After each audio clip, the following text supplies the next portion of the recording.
The Dallas Fuel and the Pierce Channel was our first match this weekend that we got to watch in the Summer Showdown, and I wanted to discuss a few things that made this matchup really good for the Pierce Channel, and while the Fuel kind of got shut down, especially on this first point.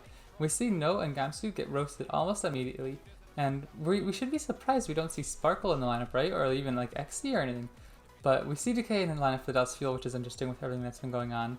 But instead of trying to mirror and match, soon on Decay's Tracer, and Sparkle on Doha's Genji, we see Nico come in to play the Mei and soon sit down to play this Mecha.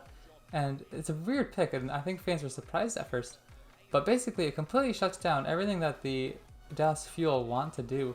And Hanbin shuts down Doha here, and just the minute he's going to get Decay as well. This composition, it forces the DPS on the Fuel to absolutely go insane because the tanks don't have enough presence in this matchup. If you want Gamsu and Note to get in there against the Reinhardt, the Sigma, the Mei, the Lucio, you're asking for them to die. Like, they just do not have the point presence, they don't have the pressure. And who are they going to dive? If you really want them to coordinate an attack on somebody, there isn't really anybody for them to take out very easily.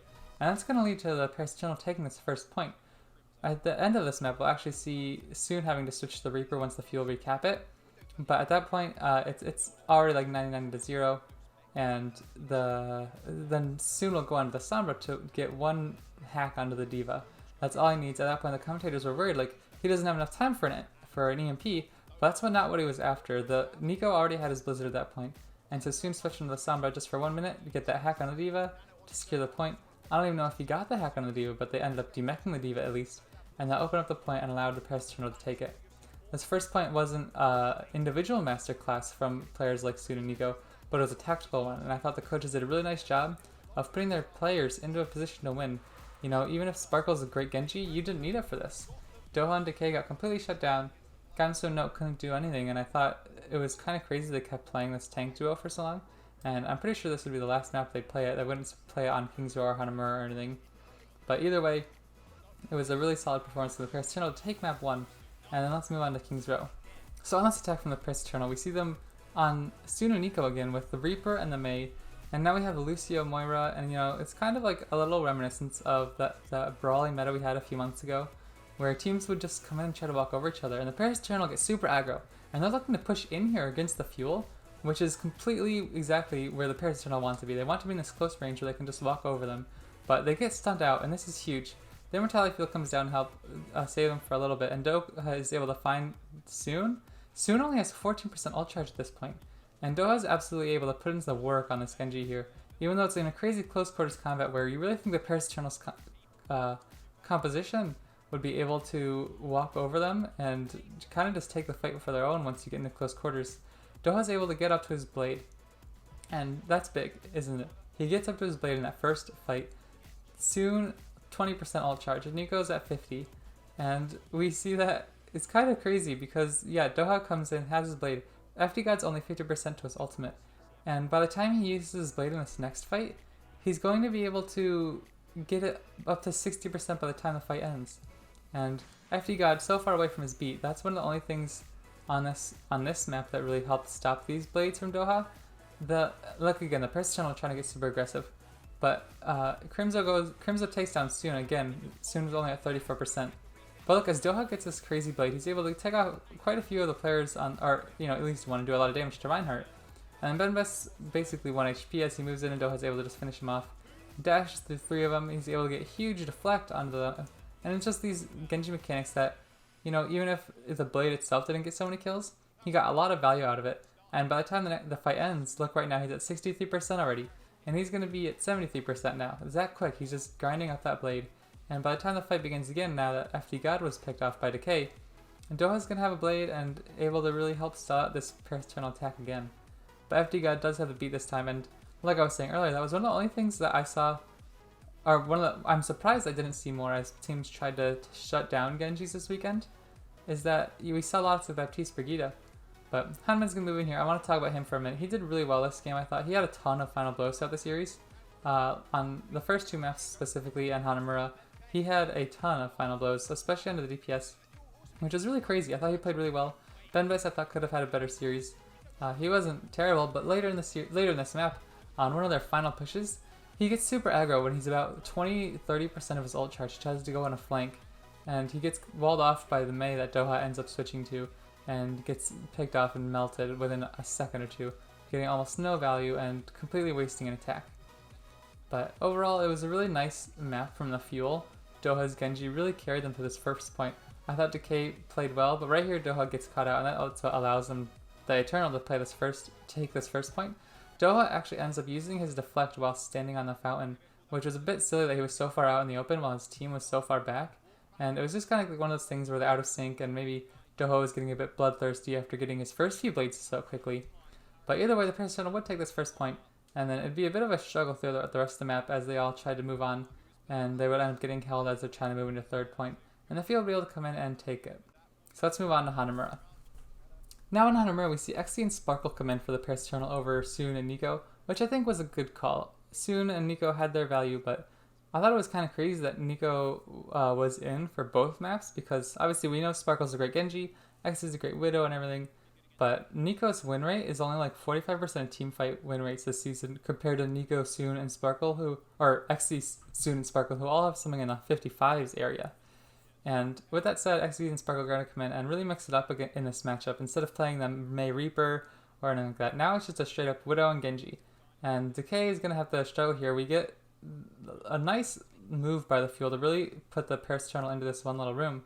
And Decay is able to get a dynamite off, but Xe is able to find Doha as he's trying to be pressured out. And that's going to open up the point for Xe now to put in a bunch of damage. The rest of the team's not going to have to worry. Even when the Xe doesn't get a ton of final blows in this fight specifically, it really opens up the point because he doesn't have to be pressured at all. He can literally do whatever he wants as Hanbin's going in and moving through, and he gets picked out, and it's going to look scrappy from the field. But if we look at Sparkle already, he's already at his blade, despite Hanbin going down, despite Xe going down. He pops the blade, and he's able to take, and Fielder actually uses his wall too. Fielder's able to take down Decay and the Martelli Field, and Sparkle will end up going in here and cleaning up the fight once it looked like it could have been lost. The start to it went so well, but it was a really big play by Sparkle to come in and to take this point to secure it, to get a massive time bank for point B. For this second point, it looks like the Eternal are almost going to make a headway again, despite not having many ults. They have Sights for Widow, and they have Flux, but that's about it. They're coming up on a Supercharger, and so they're going to sit in this corner and kind of poke out and stuff.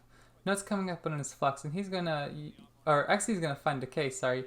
And right here, look at this. Doha, when he's in the middle of slashing and hashing away at the main line of the Paris Eternal, he notices that Xe's on his own on the side, and he can't do anything. I don't know if that was a call out or that was just mental awareness from Doha, but either way, it was an extremely great play from him to really secure that fight. That's one of those things where it wasn't individually mechanical, super flashy top 500 highlight reel, but it was more just a really clever understanding of the game and understanding, hey, one of my teammates just got clicked in the head. Why is that? Oh, there's someone on the bridge. I can just dash over there and take them out, and then follow up with that dash onto the rest of the team. And it was a really solid way of eliminating that dangerous angle from Xe, and it's going to make him switch over to the Ashe. And so it was just plays like that I thought Doha really played well this series. Decay, again, had his moments, but I thought Doha was specifically good for the Fuel, and he's one of the players that should be most proud of their performances when it comes this week against the Paris Eternal. Right here, Note's Flux doesn't really get much value, despite this position being used by a lot of teams I saw, and it was really clever because teams don't utilize it enough, I don't think, as they try to push up into Hanamura, that the Flux can, or teams always use this corner, I mean to say, so they don't use like other entrances, and so players like Note can easily find valuable fluxes to try to eliminate the players, but in this case it doesn't work out so much, and the Paris Eternal kind of just able to poke around until Sparkle's able to get his blade, and Xe's coming up on his Bob almost. FD God pops the rally, and at this point the Fuel are so spread out that Doha's blade, once that gets shut down, there's nothing stopping the Paris Eternal.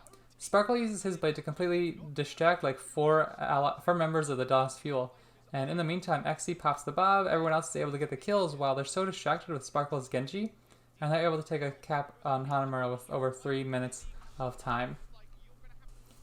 Now after the DOS Fuel are able to tie it up, but they don't have any time left, the Eternal are going to come in and take their attack, and Xe is going to actually be on the Widowmaker in just a second, which is really smart play, even though obviously the Ashe might get more mid-fight value.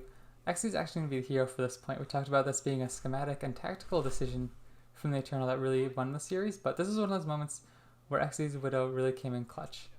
We see Sparkle, as he's going and poking here, at one point he gets taken down, or I'm sorry, after this fight when the Paris Eternal get completely wiped, they're all going to be poked around here. They all get down to about half health, and as they finally move in, Doha's able to get an insane amount of value. They're all clustered in this little room like I talked about, and a huge halt from Gamsu is really nice. Allows Doha to go in and get some nice value as Decay's able to get that dynamite again.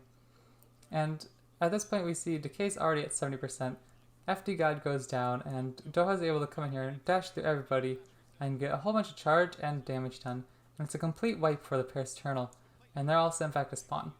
It's good that they all died so quickly, because if they didn't, they might have to stall out a little bit longer, and then, you know, some of the Fuel's ultimates might come back up on charge.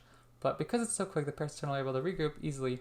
And this is where it's looking scary though for the Eternal. You had this map in your back pocket, but now Doha has the blade, Decay's coming up on the Bob, but Exy comes up huge with a headshot on Doha.